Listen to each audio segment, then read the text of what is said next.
Hello students, इस video में हम बात करेंगे अगर आपको CUET पीजी का फॉर्म फिल करना है जिसमें 2 इयर्स BPED और MPED कोर्स आते हैं तो उसका क्या प्रोसेस है। स्टेप बाय स्टेप इस वीडियो में आपको बताऊंगा। तो इससे पहले की वीडियो में हम आगे बढ़े, मैं आपको बता दूं हमारा CUET पीजी के एंट्रेंस प्रिपरेशन के लिए एक बैच चल रहा है। कुछ क्लासेस हो चुकी हैं। अगर आप बैच को ज्वाइन करना चाहते हैं तो ज्वाइन कर सकते हैं। वीडियो के डिस्क्रिप्शन में लिंक दिया गया है, वहाँ से क्लिक करके आप हमारे बैच को ज्वाइन कर सकते हैं। कॉन्टैक्ट डिटेल्स भी है तो हमसे कॉन्टैक्ट भी कर सकते हैं। तो चलिए स्टार्ट करते हैं वीडियो को। स्टेप बाय स्टेप प्रोसेस क्या है फॉर्म फिल करने का। ये देखिए, मैं CUET पीजी की ऑफिशियल वेबसाइट पर आ गया हूँ, pgcuet.samarth.ac.in। इस वेबसाइट का डिस्क्रिप्शन इस वेबसाइट का लिंक मैं डिस्क्रिप्शन में दे दूंगा, वहाँ से क्लिक करके आप डायरेक्टली यहाँ पर आ सकते हैं। आपको क्या करना है, रजिस्टर पर क्लिक करना है। ये जो कर्सर पर आपको दिख रहा है इस पर मैंने क्लिक कर दिया। अब क्लिक करने के बाद यहाँ पर इन्फॉर्मेशन बुलेटिन है, यहाँ पर कुछ डिटेल्स हैं, इन सबको आप लोग पढ़ लीजिएगा। यहाँ पर देखिए ये फ़ी डिटेल है। अगर आप जनरल कैटेगरी है तो आपकी फ़ीस होगी 1200, OBC की 1000, SC ST थर्ड जेंडर 900 और PWD की 800। ठीक है, तो ये होगी आपकी फॉर्म की फ़ीस। और आगे जो भी डिटेल्स हैं आप लोग इसको पढ़ सकते हैं। पढ़ने के बाद आपको क्या करना है, इस बॉक्स पर क्लिक करना है नीचे, और बॉक्स पर क्लिक करने के बाद क्लिक हियर टू प्रोसीड। तो मैंने प्रोसीड कर दिया। अब आपसे कुछ डिटेल्स मांगी जा रही हैं। क्या क्या है, candidate name, father's name, mother's name, guardian's name अगर है तो ठीक है, और कैंडिडेट की डेट ऑफ बर्थ क्या है, जेंडर क्या है, नेशनैलिटी क्या है, आइडेंटिटी टाइप, और वैलिड आइडेंटिफिकेशन नंबर जिसमें आप आधार कार्ड वगैरह दे सकते हैं, आपका परमानेंट एड्रेस क्या होगा, और आपका करंट में जहाँ पर रह रहे हैं प्रेजेंट में वो एड्रेस क्या होगा। ये चीज़ देनी है। ध्यान रखिएगा, अगर आप अलग अलग स्टेट्स में एग्ज़ाम सेंटर के ऑप्शंस खुले रखना चाहते हैं तो आप प्रेजेंट एड्रेस और परमानेंट एड्रेस में अलग अलग डिटेल्स दे सकते हैं, ताकि आपके पास ज़्यादा ऑप्शंस हों एग्ज़ाम सेंटर के सिलेक्शन के लिए। ठीक है स्टूडेंट्स, तो ये चीज़ हो गई। उसके बाद आपको अपना पासवर्ड बनाना है। पासवर्ड के लिए रूल आपको पता ही है, मिनिमम 8 कैरेक्टर का होना चाहिए। एक कैपिटल लेटर हो, स्मॉल लेटर हो, नंबर्स हो और एक स्पेशल कैरेक्टर हो। उसके बाद आपको यहाँ पर सिक्योरिटी पिन लिखना है और सबमिट कर देना है। तो ये सारी चीज़ें मैं जल्दी जल्दी करके सबमिट पर क्लिक करके नेक्स्ट स्टेप पर आ जाता हूँ। तो ये देखिए स्टूडेंट, सबमिट पर क्लिक करने के बाद स्टूडेंट की सारी डिटेल्स आ गई हैं। मैंने स्क्रॉल करके नीचे कर दिया है। कुछ चीज़ें मैं आपको शो नहीं कर रहा हूँ प्राइवेसी का ध्यान रखते हुए। अब स्क्रॉल को नीचे करने के बाद यहाँ पर लिखा हुआ है इन पर्टिकुलर पर चेक करना है आपको। तो सारी चीज़ें चेक करके आप देख लीजिए कुछ गलत तो नहीं है। अगर सब कुछ ठीक है तो आप इन बॉक्सेस पे टिक करके क्या करेंगे, सारे बॉक्सेस को टिक करके submit and send OTP on mobile phone. तो मैंने क्लिक कर दिया, ओके कर दिया। अब आपके मोबाइल नंबर पर एक OTP आएगा। उस OTP को आपको क्या करना है, ये स्क्रॉल को नीचे करेंगे और यहाँ पर OTP को एंटर करना है।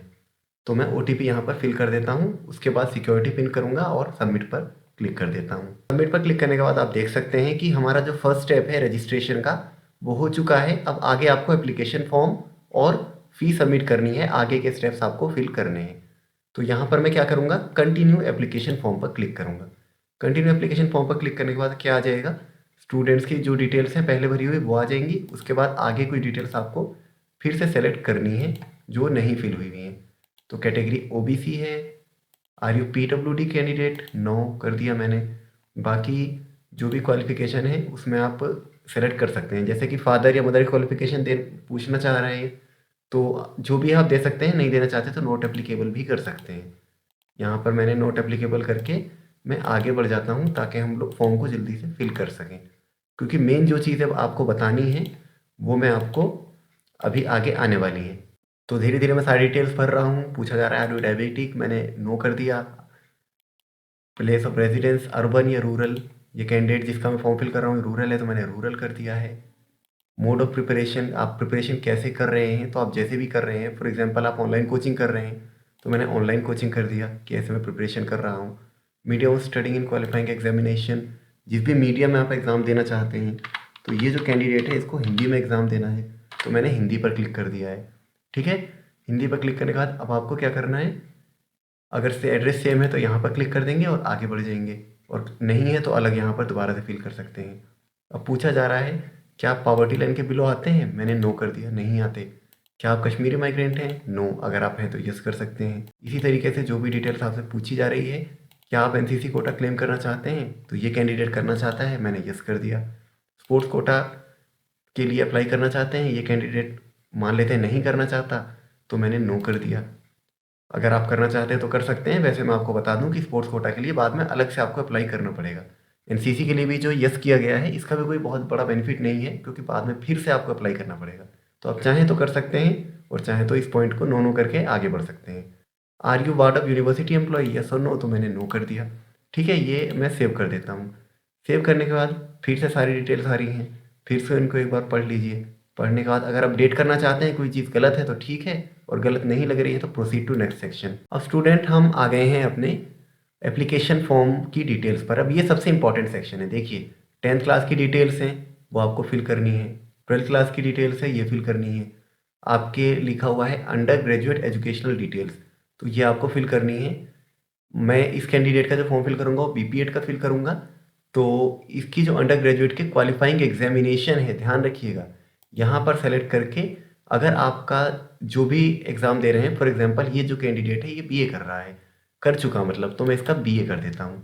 रिजल्ट स्टेटस पे आपको क्या करना है, अगर आपका ग्रेजुएशन कंप्लीट नहीं हुआ है, जो कि बहुत सारे स्टूडेंट मेरे से पूछते हैं कि मेरा ग्रेजुएशन कंप्लीट नहीं हुआ है, अभी लास्ट सेमेस्टर चल रहा है, तो वहाँ उस कंडीशन में आप क्या करेंगे, तो अपीयरिंग पर क्लिक कर देंगे आप, पास पर क्लिक नहीं करेंगे। और जिनका हो चुका है, जैसे ये स्टूडेंट का गैप है जिसका मैं फॉर्म फिल कर रहा हूँ, तो इसको पास पर करना है। आप अपीयरिंग में कर सकते हैं, और बाद में जब आपका रिजल्ट आ जाएगा तो बाद में जो यूनिवर्सिटी है वो आपका देख लेगी। ठीक है, तो फिलहाल मैं पास पर कर देता हूँ। ध्यान रखिएगा, आप अपीयरिंग में कर सकते हैं अगर आपका लास्ट सेमेस्टर चल रहा है या ख़त्म हो जाएगा लास्ट ईयर। ठीक है, चलिए यहाँ मैंने पास कर दिया है। बाकी जो भी डिटेल्स हैं तो वो सारी डिटेल्स हम जल्दी जल्दी फिल कर देते हैं, ऊपर से नीचे जो भी मैंने आपको दिखाया है। उसके फिल करने के बाद मैं सेव जा करके आगे के स्टेप्स आपको दिखाऊंगा। सेव करने के बाद आप देख सकते हैं सारी जो भी डिटेल्स हैं वो स्क्रीन पर शो हो रही हैं। स्क्रॉल को नीचे करेंगे, एक बार इसको पढ़ लेंगे। अगर कोई कमी लगती है तो अपडेट कर देंगे, नहीं तो प्रोसीड टू नेक्स्ट सेक्शन। मैंने प्रोसीड टू नेक्स्ट सेक्शन पर क्लिक कर दिया है। उसके बाद क्या करेंगे, अब ये पूछ रहा है एग्जामिनेशन सेंटर डिटेल्स, कहाँ देना चाहते हैं। तो ये स्टूडेंट फॉर एग्जांपल यूपी में फर्स्ट सेंटर देना चाहता है, कौन सी सिटी में देना चाहता है, मान लेते हैं कि ये स्टूडेंट मेरठ में देना चाहता है, तो इसने मेरठ कर दिया। मान लेते हैं सेकंड प्रेफरेंस क्या होगी, फिर से मैं इसको यूपी में देता हूँ, आप जहाँ भी देना चाहें वहाँ दे सकते हैं। तो सेकंड ऑप्शन में इसका नोएडा कर देता हूँ। ठीक है, उसके बाद आप सेव पर कर देंगे, जो भी आपको करना है वो कर सकते हैं। सेव कर दिया। सेव करने के बाद फिर से शो कर रहा है, देखो आपने ये फर्स्ट प्रेफरेंस और सेकंड प्रेफरेंस करी है। अपडेट करना हो तो अपडेट कर दें, नहीं तो प्रोसीड टू नेक्स्ट सेक्शन। मैंने प्रोसीड टू नेक्स्ट सेक्शन पर क्लिक कर दिया। उसके बाद अब आपसे बड़ी इंपॉर्टेंट चीज़ पूछी जा रही है, कौन सी यूनिवर्सिटी के लिए अप्लाई करना चाहते हैं, कौन से प्रोग्राम के लिए अप्लाई करना चाहते हैं। यहाँ पर आपसे पूछा जा रहा है कि कौन सी यूनिवर्सिटी के लिए आप अप्लाई करना चाहते हैं और कौन से कोर्स के लिए आप अप्लाई करना चाहते हैं। तो सबसे पहले हमें क्या करना है, लेफ्ट साइड पे यूनिवर्सिटी का कॉलम है, यहाँ से यूनिवर्सिटी सेलेक्ट करेंगे और उसके बाद आप प्रोग्राम सेलेक्ट करेंगे। याद रखिएगा, इस बार थोड़ा सा प्रोसेस चेंज हुआ है। लास्ट ईयर क्या था, आपको सारे ऑप्शंस दिए जा रहे थे, आप सेलेक्ट ऑल करके भी सारे यूनिवर्सिटीज़ के लिए एक साथ अप्लाई कर सकते थे, लेकिन अब ऐसा नहीं है। आपको स्पेसिफिक यूनिवर्सिटी का पूरा प्रोसेस चेक करना होगा, उसकी वेबसाइट पर जाना होगा कि क्या वो यूनिवर्सिटी ये कोर्स कराती है या नहीं कराती। तो ये जो स्टूडेंट है इसका मैं बीपीएड का फॉर्म फिल कर रहा हूँ।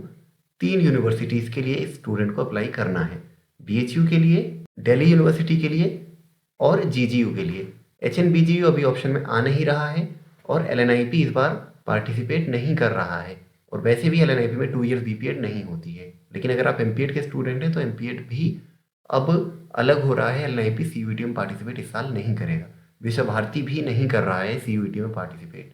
ठीक है, तो बहुत सारी यूनिवर्सिटीज़ नहीं कर रही हैं पार्टिसिपेट, उनके अलग से फॉर्म आएंगे, उनका प्रोसेस मैं आपको अलग से समझा दूंगा। अभी क्या करना है, जो भी यूनिवर्सिटीज़ हैं, जैसे सबसे पहले मान लेते हैं कि स्टूडेंट को दिल्ली यूनिवर्सिटी सेलेक्ट करना है, तो मैं सबसे पहले दिल्ली यूनिवर्सिटी को सेलेक्ट कर लेता हूँ। यहाँ पर देखिए आप, यूनिवर्सिटी ऑफ दिल्ली लिखा हुआ है, तो यूनिवर्सिटी ऑफ दिल्ली को मैंने सेलेक्ट किया। कौन से प्रोग्राम को सेलेक्ट करना है, तो दिल्ली यूनिवर्सिटी का जो प्रोग्राम है वहाँ पर आप देख सकते हैं इन्होंने बीपीएड लिखा हुआ है अलग से। एक बार हम देख लेते हैं कहाँ लिखा हुआ है बीपीएड दिल्ली यूनिवर्सिटी के प्रोग्राम में। ये देखिए, bachelor of physical education BPEd लिखा हुआ है, ऐड कर देंगे। ऐड करते ही आपको पता चल गया कि दिल्ली यूनिवर्सिटी का जो कोड है वो क्या है, COQP11, जैसा कि मैं अपनी पिछली वीडियोस में भी बता चुका हूँ। ठीक है, एलिजिबिलिटी चेक करना चाहें तो यहाँ से कर सकते हैं। अब आपको एक और यूनिवर्सिटी ऐड करनी है, फिर से यहाँ पर जाइए, और इस बार मैं बनारस हिंदू यूनिवर्सिटी करता हूँ। तो देखिए मैंने बनारस हिंदू यूनिवर्सिटी को सेलेक्ट करा। अब BHU के में जब आप प्रोग्राम को सेलेक्ट करेंगे तो यहाँ पर BPED या MPED नाम से नहीं आ रहा है कॉलम। यहाँ पर क्या है, आपको फिजिकल एजुकेशन सेलेक्ट करना होगा। ठीक है, ये भी बात ध्यान रखिएगा कि हर यूनिवर्सिटी के लिए अलग अलग तरीका है। किसी यूनिवर्सिटी ने कुछ लिखवाया हुआ है, किसी यूनिवर्सिटी ने कुछ लिखवाया हुआ है। तो यहाँ पर मैं फिजिकल एजुकेशन सेलेक्ट कर लेता हूँ, ये BHU के लिए है। और जैसे ही मैं ऐड करूँगा आप देखेंगे कि आपके सामने दो कोड लिखे हुए आ गए हैं, COQ P18 और COQ P11। ऐसा क्यों है? क्योंकि COQ P18 MPED के लिए है और COQ P11 BPED के लिए है। अब यहाँ थोड़ी सी कन्फ्यूजन स्टूडेंट्स को हो सकती है, लेकिन इससे आपको बिल्कुल भी नहीं घबराना है। ये दोनों लिखा है, चाहे आपको एक देना हो चाहे नहीं देना हो, उससे फ़र्क नहीं पड़ता। आप BPED का दे रहे हैं तो COQ P11 वाला ही आपका एग्ज़ाम होगा BHU के लिए। ठीक है स्टूडेंट्स? और ध्यान रखिएगा, मैं आपको बता दूं, MPED वाले जो स्टूडेंट्स हैं वो सिर्फ फिजिकल एजुकेशन ही सेलेक्ट करेंगे अगर BHU के लिए, तो वो काफ़ी होगा। वो ये ना समझे कि उन्हें कुछ और करना है, उन्हें सिर्फ फिजिकल एजुकेशन ही करना है सेलेक्ट, तो हो जाएगा 1/8 भी माना जाएगा। ठीक है, चलिए अब हम एक कर देते हैं गुरु घासीदास का, GGU का। तो ये देखिए गुरु घासीदास विश्वविद्यालय GGU, कौन से कोर्स को सेलेक्ट करना है देख लेते हैं। BPED कहाँ लिखा हुआ है? तो देखिए इनका गुरु घासीदास का अलग है, इन्होंने MPED का सेक्शन अलग बनाया हुआ है, लेकिन BPED का BPED के नाम से ना दे करके फिजिकल एजुकेशन लिखा हुआ है। तो जैसे ही मैं फिजिकल एजुकेशन सेलेक्ट करूंगा, ऐड पर क्लिक करूंगा, तो अपने आप COQ P11 कोड खुद खुल करके आ जाएगा। ठीक है, तो ये 3 यूनिवर्सिटीज़ हैं जिसमें स्टूडेंट को अप्लाई करना था। अगर आप चाहें तो और भी यूनिवर्सिटीज़ सेलेक्ट कर सकते हैं, बहुत सारे ऑप्शन हैं आपके पास, कौन सी यूनिवर्सिटी आप सेलेक्ट करना चाहते हैं। और ध्यान रखिएगा यही ऑप्शन है, अगर इन फ्यूचर कुछ अपडेट होता है तो NTA हमेशा आपको भी अपडेट करता है एक नोटिफिकेशन दे करके कि भाई हमने कुछ और यूनिवर्सिटीज़ को ऐड किया है, कुछ और यूनिवर्सिटीज़ पार्टिसिपेट कर रही हैं, तो वो पोर्टल रीओपन करेगा और उस समय आप अपडेट कर पाएंगे। तो आप लोग NTA के ऑफिशियल वेबसाइट पर टाइम टू टाइम विजिट करते रहें, मेरे चैनल से भी जुड़े रहें, ताकि अगर कोई इन्फॉर्मेशन देनी हो वीडियो में तो आपको दे सकूं। ठीक है, मान लेते हैं स्टूडेंट को 3 में ही अप्लाई करना है, तो ये तीनों मैंने अप्लाई कर दिया। अब आप क्या करेंगे, नीचे जाएंगे, यूनिवर्सिटी प्रोग्राम सिलेक्शन प्रीव्यू पर क्लिक करेंगे। तो ये मैंने प्रीव्यू पर क्लिक कर दिया। अब यहाँ पर लिखा हुआ आ रहा है कि कौन कौन सी यूनिवर्सिटीज़ ने स्टूडेंट ने अप्लाई किया हुआ है, इसको देख लेंगे। अपडेट करना है तो अपडेट कर देंगे, नहीं करना तो प्रोसीड टू नेक्स्ट सेक्शन पर क्लिक कर देंगे। अब ये देखिए बड़ा इंपॉर्टेंट स्टेप है, यहाँ पे मैं स्क्रॉल को नीचे करता हूँ। नीचे करने के बाद आप देखेंगे कि यहाँ पर कुछ सेलेक्ट पेपर्स लिखा हुआ आ रहा है कि कुछ पेपर को आपको सेलेक्ट करना है। तो यहाँ पर क्लिक करने के बाद आपको क्या करना है, पेपर के कोड को सेलेक्ट करना है। अगर आप BPED कर रहे हैं तो COQ P11 को सेलेक्ट करेंगे, जो कि ये रहा। जनरल LLB एक्सेट्रा, LLB देख के डरना नहीं है, जनरल लिखा हुआ है मतलब फिजिकल एजुकेशन वाला ही है। ये बहुत सारे अलग अलग कोर्सेज का है, तो उसमें BPED भी आता है, तो BPED का भी यही है। तो मैंने BPED के लिए COQ P11 कर दिया। कौन से मीडियम में देना चाहते हैं, ये स्टूडेंट हिंदी में देना चाहता है, तो मैंने हिंदी कर दिया है। ठीक है, अब आपको टेस्ट पेपर 2 के लिए सेलेक्ट करना है। कई लोग ऐसे भी हैं जो BPED MPED दोनों के लिए अप्लाई कर रहे हैं, जिन लोगों ने BSc फिजिकल एजुकेशन किया हुआ है। तो BHU में तो नहीं होगा, पर दिल्ली यूनिवर्सिटी में तो हो सकता है, या GGU में भी हो सकता है। तो हो सकता है वो वहाँ के लिए अप्लाई करना चाह रहे हो, तो वो क्या करेंगे, 1/8 भी कर सकते हैं साथ में। या कोई लोग अगर अदर कोर्स के लिए करना चाहते हैं, जो कि कुछ लोग करते हैं, तो वहाँ के लिए भी कर सकते हैं। तो 1/8 देख लेते हैं। ये देखिए 1/8 में फिजिकल एजुकेशन लिखा हुआ है, तो आप 1/8 कर सकते हैं। और अगर आप MPED वाले हैं तो MPED वाले तो 1/8 कर ही सकते हैं, MPED वालों के साथ तो कोई दिक्कत है ही नहीं। ठीक है स्टूडेंट्स, और ध्यान रखिएगा ये जो हिंदी मीडियम लिखा हुआ आ रहा है, ये सिर्फ लैंग्वेज के लिए इन्होंने पूछा है। जो जनरल पेपर की लैंग्वेज आएगी ये हिंदी में आएगी, बाकी अदर थिंग्स की आप लैंग्वेज चेंज कर सकते हैं। जबकि MPED का केस है COQ P18, यहाँ पर आपको दोनों लैंग्वेज हिंदी इंग्लिश में एग्जाम के समय ऑप्शन होगा, तो यहाँ पर अलग से इन्होंने इस वजह से नहीं दिया हुआ है। ये क्योंकि लैंग्वेज का पोर्शन अलग आता है, इस वजह से दिया हुआ है BPED में। ठीक है, तो मान लेते हैं कि आपको सिर्फ 2 सब्जेक्ट के लिए अप्लाई करना है, तीसरे और चौथे में आपको कुछ फील नहीं करना। अगर करना है तो कर सकते हैं किसी दूसरे कोड के लिए, और अगर नहीं करना तो क्या करेंगे, सबसे नीचे जाएंगे और नॉट एप्लीकेबल पर क्लिक कर देंगे। इसी तरह से फोर्थ में भी मैं नॉट एप्लीकेबल पर क्लिक कर देता हूँ। ये क्लिक करने के बाद आप क्या करेंगे, इस बॉक्स पर क्लिक करके सेव पर क्लिक कर देंगे। तो ये मैंने सेव पर क्लिक कर दिया। अब आपके सामने सब कुछ लिखा हुआ आ रहा है कि आपने किन किन सब्जेक्ट के लिए अप्लाई किया है। तो देखिए COQ P11 general LLB etcetera और medium of test paper Hindi लिखा हुआ है, और COQ P18 फिजिकल एजुकेशन लिखा हुआ है। तो ये चीज़ हो गई। अपडेट करना चाहें तो कर सकते हैं, नहीं तो आगे बढ़ जाते हैं। यहाँ पर प्रोसीड टू नेक्स्ट लिखा हुआ है, प्रोसीड टू नेक्स्ट आप लोग कर सकते हैं। तो ये मैंने प्रोसीड टू नेक्स्ट कर दिया है। प्रोसीड टू नेक्स्ट के बाद आपसे क्या पूछा जा रहा है कि आपका जो फोटोग्राफ है और सिग्नेचर है वो अपलोड करना है। तो ये मैंने अपलोड कर दिया है। प्रोसीड टू प्रीव्यू सेक्शन, यहाँ पर आप पूरा देख सकते हैं। ये मैंने कुछ चीज़ें ब्लर कर रखी हैं प्राइवेसी का ध्यान रखते हुए। ये सारा पढ़ लेंगे एक बार फाइनल सबमिट करने से पहले। अब यहाँ पर लिखा हुआ आ रहा है, क्योंकि ये ओबीसी कैटेगरी में है तो इसका लिखा हुआ आ रहा है कि आपने 2 सब्जेक्ट के लिए अप्लाई किया है, आपको 1000 पे करना है। ठीक है, कैटेगरी के अकॉर्डिंग इन लोगों ने बता दिया है। अब आपको क्या करना है, ये सब कुछ चेक करके बॉक्सेस पर क्लिक कर देना है। ध्यान रखिएगा कोई भी गलती नहीं होनी चाहिए। इस चीज़ का वेट मत करिएगा कि करेक्शन का मौका आपको दिया जाएगा। करेक्शन का मौका दिया तो जा रहा है, लेकिन वो हर चीज़ में करेक्शन आप नहीं कर सकते हैं। कुछ ही चीज़ें हैं जिनमें करेक्शन कर सकते हैं। तो फॉर्म सही से आपको फिल करना है। अब मैंने क्लिक कर दिया है, प्रोसीड टू पेमेंट पर कर देंगे हम। तो प्रोसीड टू पेमेंट यहाँ पर ओके करेंगे। तो यहाँ पर आपकी ईमेल आईडी आपको बतानी है, उस पर एक ओटीपी जाएगा। तो पहले यहाँ पर फिल कर दें ईमेल आईडी, कैप्चा कोड लिखना है और वेरीफाई पर क्लिक कर देना है। तो ओटीपी और कैप्चा कोड फिल करके मैंने वेरीफाई पर क्लिक कर दिया है। जैसे मैंने वेरीफाई पर क्लिक किया, अब यहाँ पर आपको कंटिन्यू एप्लीकेशन फॉर्म पर क्लिक करना है। तो ये सारी डिटेल जो भी आपने स्टार्टिंग से अभी तक फिल करी थी सब कुछ आपके सामने लिखी हुई आ गई हैं। प्रोसीड टू नेक्स्ट सेक्शन पर क्लिक कर देंगे। जो भी कुछ डिटेल है सब कुछ पढ़ते जाइए, प्रोसीड टू नेक्स्ट सेक्शन पर क्लिक करते जाइए जब तक कि आपके सामने फ़ीस की सारी डिटेल्स ना आ जाएँ। तो मैं प्रोसीड टू नेक्स्ट सेक्शन पर करता रहूँगा जब तक कि हमारे सामने सारी फ़ीस की डिटेल्स नहीं आ जाती है। एक बार सबको अच्छे से आपको पढ़ लेना है, तभी आपको फाइनल सबमिट इसको करना है। ठीक है स्टूडेंट्स, अब ये देखिए सारी एप्लीकेशन फॉर्म आ गया है आपके सामने, नोट सबमिटेड लिखा हुआ है। अब क्या करना है, इस पूरे को एक बार फिर से देखिए। बार बार स्टेप बाय स्टेप इसलिए दिया जा रहा है कि स्टूडेंट गलती ना करे। और कई लोग क्या गलती करते हैं कि वो दोबारा से पढ़ ठीक से पढ़ते नहीं और फिर फॉर्म में गलती हो जाती है। तो यहाँ ऑप्शन अभी भी है, ये पेंसिल बनी हुई है ना, मान लो कुछ गलती है तो पेंसिल पर क्लिक करो और एडिट कर लो। अगर अभी भी कोई गलती नहीं दिख रही है तो अब क्या करेंगे, इन बॉक्सेस पर फिर से क्लिक करके आप फर्दर प्रोसीड कर देंगे। ये देखिए मैंने प्रोसीड टू पेमेंट पर क्लिक कर दिया है। प्रोसीड टू पेमेंट पर क्लिक करते ही अमाउंट आ गया है, कितने का अमाउंट आपको पे करना है ये मैंने सेलेक्ट कर लिया। कैसे पे करना चाहते हैं, मैं यूपीआई से पे करना चाहता हूँ। तो ये देखिए पेमेंट करते ही लिखा हुआ है your transaction status is success. तो ये मैंने ओके पर क्लिक कर दिया। ओके पर क्लिक करने के बाद आप इसका एक स्क्रीनशॉट ले सकते हैं फ्यूचर रेफरेंस के लिए। ये देखिए यहाँ पर डाउनलोड का ऑप्शन आ गया है, हम डाउनलोड पर क्लिक करेंगे और डाउनलोड पर क्लिक करने के बाद पूरा का पूरा फॉर्म स्टूडेंट का सामने खुल करके आ गया है।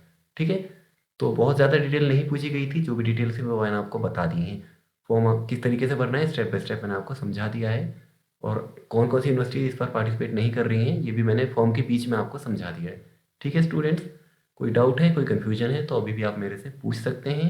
अगर आप हमारे साथ एंट्रेंस की प्रिपरेशन करना चाहते हैं तो हमारा बैच ऑनलाइन इस समय चल रहा है। कुछ क्लासेस हो गई हैं बीपीएड की और एमपीएड की भी।